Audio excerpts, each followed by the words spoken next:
Salam saudara terkasih dalam Yesus, salam jumpa pada renungan harian Embun Pagi. Pada hari ini kita akan mengakhiri satu pekan yang sudah kita jalani. Dan biarlah hari-hari kita penuh dengan berkat, penuh dengan sukacita daripada Tuhan. Oleh karena itu, sebelum kita mendengarkan firman Tuhan, marilah kita satukan hati pikiran kita. Kita bersatu di dalam doa. Damai sejahtera Allah yang melampaui segala akal dan pikiran, itulah yang memelihara hati dan pikiranmu.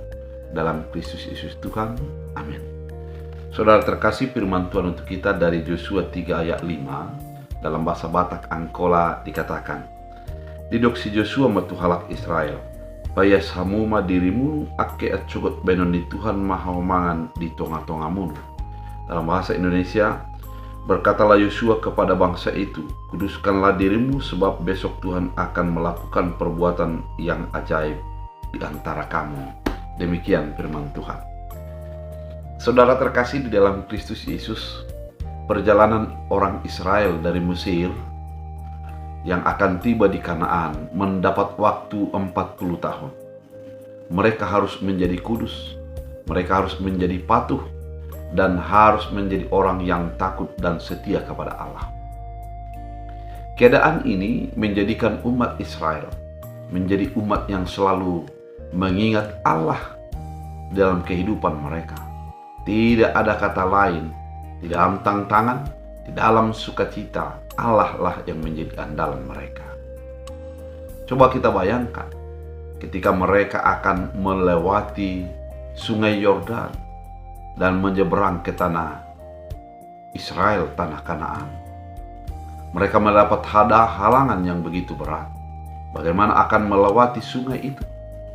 Dan mereka menjadi bermalam 3 hari lamanya di pinggir sungai Yordan itu. Namun hari ketiga, Yosua mengingatkan kepada mereka dan memberitahukan bahwa ketika tabut Allah sudah lewat nanti, maka semua umat itu harus mengikuti dari belakang.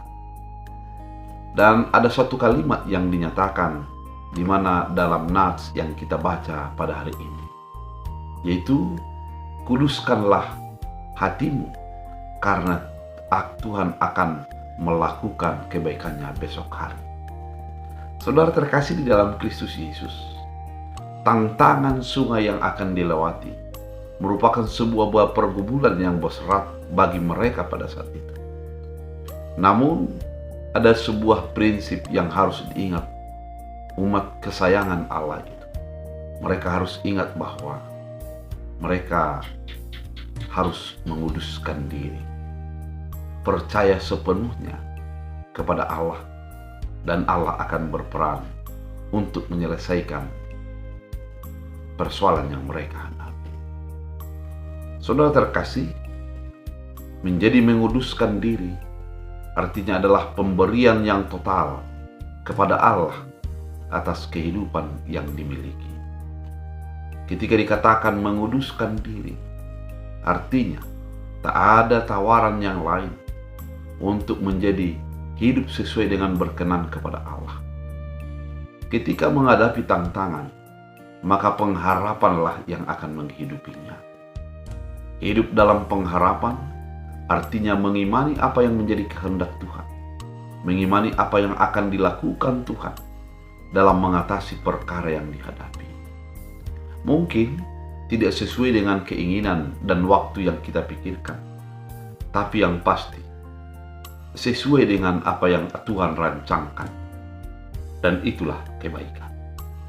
Oleh karena itu, saudara terkasih, melalui firman ini kita harus menjadi orang yang selalu melihat tangan Tuhan bekerja dalam menuntun kita melewati berbagai tantangan hidup.